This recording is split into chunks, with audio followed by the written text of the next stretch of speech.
ইবলিস আদম এবং হাওয়া আলাইহিসসালামের কাপড় খুলে দিলেন, পরে তারা শর্মিন্দা বোধ করলেন না। ডক্টর আবুল কালাম আজাদ বাদশাহ সাহেব আপনাকে উদ্দেশ্য করে বলছি এবং আপনার মাধ্যমে দুনিয়ার সকল মানুষকে উদ্দেশ্য করছি, এই কাপড় মানে হলো পরনের কাপড় নয়।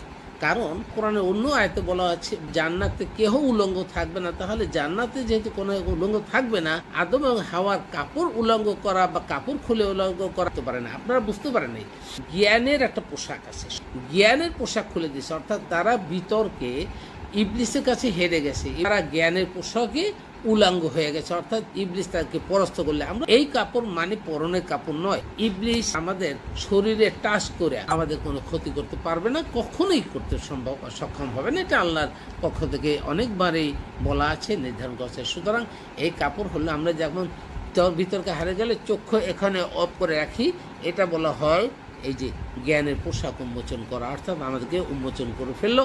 অর্থাৎ ইবলিস পিতামাতাকে জান্নাত থেকে বের করেছে চক্রান্তের মাধ্যমে। আর এভাবে যেন আমরা এরকম জ্ঞানের পোশাকে আমরা যেন ইবলিসের কাছে হেরে না যাই, এই জন্য আমরা কোরআন অধ্যয়ন গবেষণা করে এখানে জ্ঞান দ্বারা জ্ঞান উৎকর্ষিত করে, ব্রেন উৎকর্ষিত করে আমরা কোরআনের আলোকে জীবনযাপন করলেই আমাদের ইবলিস থেকে আমরা পরিত্রাণ পাবো এবং আমরা জান্নাতে যেতে পারবো।